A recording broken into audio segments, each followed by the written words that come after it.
전세 월세 살다가 중간에 나가야 할 때 집주인이 어떤 반응을 보일까요? 1번 돈 돌려줄 테니 편히 나가라. 2번 다음 세입자 구해놓고 나가라. 만약에 1번인 경우가 있다면 TV 프로그램 세상에 이런 일이에 제보해야 합니다. 집주인이 생불, 살아있는 부처라고 말이죠. 대부분은 2번 다음 사람 구하고 나가라고 하겠죠. 새로운 세입자 구해야 되는데 안 구해지면 그것만큼 난감한 일 없습니다. 그럴 땐 오늘 알려드린 방법 한번 써보세요. 다음 임차인 구하는 노하우. 정말 급하다면 이런 방법도 써보십시오. 중개보수를 더 주겠다고 하는 겁니다. 돈 더 준 데서 싫다는 사람은 없죠. 대신 한 가지 조건을 다는 겁니다. 인생은 늘 예기치 않는 상황에 놓이게 되죠. 전세 월세 계약 중간에 나가야 되는 경우도 마찬가지입니다. 이럴 때 결국은 집주인한테 아쉬운 소리를 해야 되는데요. 먼저 좀 나갈게요 라고 말하면 그 반응 어떻던가요? 돈 돌려줄 테니 편히 나가라. 다음 세입자 구해놓고 나가라. 1번인 경우 거의 없을 겁니다. 대부분 세입자가 목말라서 우물을 파야 되는 상황일 텐데요. 다음 사람 안 구해지면 시간은 촉박해지고 그것만큼 난감한 일 없을 겁니다. 왜? 다음 사람 구해야 내가 보증금을 돌려받을 수 있으니까요. 오늘 다음 세입자 구하는 노하우 확실히 알려드리겠습니다. 그 전에 먼저 알아야 할 것, 묵시적 갱신, 계약갱신 청구권을 쓴 상태라면 주도권은 세입자한테 있습니다. 이 경우 나가겠다고 얘기를 한 뒤 3개월이 지나면 계약 해지가 가능해집니다. 이 말은 계약기간 중간에라도 나가면서 돈을 돌려받을 권리가 생긴다는 거죠. 묵시적 갱신, 계약갱신 청구권은 임차인한테 상당히 유리한 법 조항입니다. 그렇지만 실제로 이사를 나가야 돈을 돌려받을 수 있습니다. 동시이행 관계라고 합니다. 이런 상황에서 결국 칼자루는 집주인한테 있습니다. 세입자는 주도권 싸움에서 밀릴 수밖에 없는데요. 이때 집주인의 성향이나 관계에 따라서 달라지긴 하겠지만 최대한 살살 구스르고 정중하게 대하는 게 좋은 결과를 가져오는 경우가 많았습니다. 괜히 집주인 기분 상하게 하면 죽도 밥도 안 되는 경우가 대부분이었어요. 잘 달래가면서 협상을 유리하게 이끄시고요. 최악의 경우는 피해야 됩니다. 그건 당신 사정이고 난 계약 끝날 때까지 계속 살아라. 그때까지는 돈 못 준다. 이러면 결국 나가야 하는 사람이 아쉬울 수밖에 없습니다. 최악의 경우 서로 개싸움이 될 수밖에 없죠. 결국 세입자의 치명상 확률이 훨씬 커집니다. 결국은 가격이 깡패인데요. 주변 시세보다 더 싸게 하는 게 중요합니다. 그런데 이 가격 누가 정한다? 집주인이 정합니다. 여기서 오늘의 등장인물 한 명 더 있습니다. 주변 부동산인데요. 결국 동네 부동산의 힘을 빌려야 합니다. 계약했던 부동산이나 자신이 아는 부동산에 가서 현재 시세 그리고 분위기를 묻습니다. 지금 전세 가격이 얼마인지, 전세를 찾는 사람이 얼마나 많은지 물어보는 거죠. 특히 중요한 건 가격을 알려달라고 할 때 실제 거래될 가격을 묻는 게 중요합니다. 이렇게 물으십시오. 2달, 3달 안에 빠질 가격을 알려달라. 지금은 급한 상황이니까 진짜 나갈 가격을 알려달라고 하는 겁니다. 여기서 한 가지 주의점, 부동산한테 이렇게 얘기하십시오. 집주인한테 먼저 연락하지 말고 내가 상황 정리가 되면 알려주겠다. 그때까진 기다려달라. 세입자가 나가는 걸 모르고 있다가 부동산에서 건네들으면 괜히 기분이 나빠질 수 있기 때문입니다. 이제 집주인한테 얘기할 차례인데요. 내가 중간에 나가야 될 것 같은데 어떻게 하면 좋겠냐고 물어봅니다. 그럼 당연히 구해놓고 나가라는 반응이겠죠.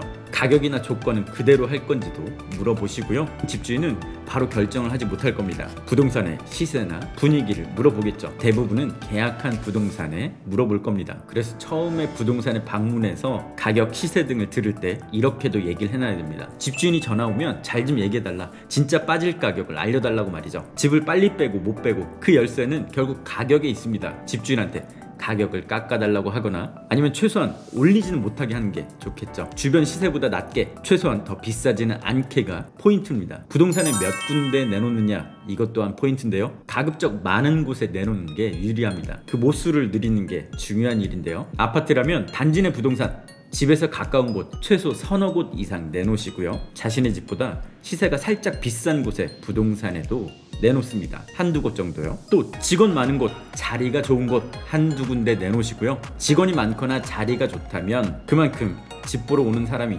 많다는 뜻이겠죠. 또 검색도 해봅니다. 이런 키워드로 검색했을 때 상위에 노출되는 부동산, 마케팅에 힘쓰는 부동산이죠. 집 근처 가까운 곳이라면 전화나 문자로 하는 것보단 직접 방문하는 게 좋습니다. 이게 얼굴이라도 보고 한 번이라도 마주하게 된다면 그 집을 신경 쓸 가능성이 좀 더 커지게 되겠죠. 근데 간혹 이런 경우 있어요. 집주인이 거래하는 부동산에만 내놓겠다고 하는 경우, 그때는 그 부동산과 특별한 관계거나 오랫동안 거래를 해왔거나 특별히 신뢰감이 쌓였을 경우일 텐데요.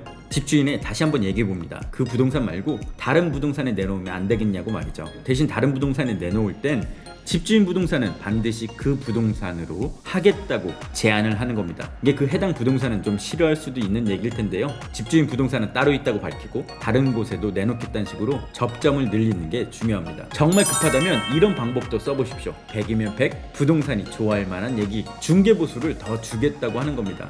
돈 더 준 데서 싫다는 사람 없죠? 대신 한 가지 조건을 다는 겁니다. 언제까지 구하면 중개보수를 더 주겠다고 말이죠. 상황이 급하니까 내가 직접 다음 세입자도 구해봅니다. 좋은 플랫폼이 많으니까요. 당근마켓, 다방, 직방, 피터팬 등 사람들이 찾을 만한 곳은 다 올려보는 겁니다. 집은 언제든지 볼 수 있게 까다롭게 시간 제한을 둔다면, 손님이 있는데 집을 보지 못한다면 결국 계약을 못할 겁니다. 이럴 땐 집을 언제든지 보여줄 수 있게 준비해 놓는 게 좋고요. 부동산에 집 비밀번호를 알려주는 것도 방법입니다. 집을 깔끔하게 해놓으십시오. 혹시나 다음 사람이 보러 왔을 때 집이 우중충하거나 지저분한 분위기를 풍긴다면 그 집 계약 확률 현저히 떨어질 겁니다. 어차피 이사 갈 거 이참에 못 쓰던 짐도 싹 버리시고요.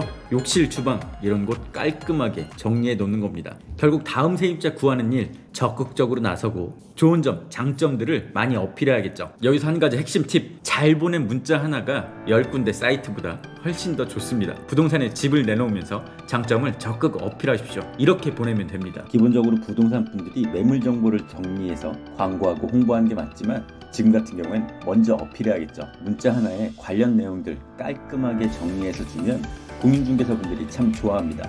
주소, 금액, 특이사항, 중개보수, 면적, 옵션, 그 외 것들 실제 예시를 한번 볼게요. 주소와 동호수까지 정확히 알려주시고요. 제일 중요한 게 금액입니다. 전세면, 보증금, 월세면 월 임대료까지 알려주시고요.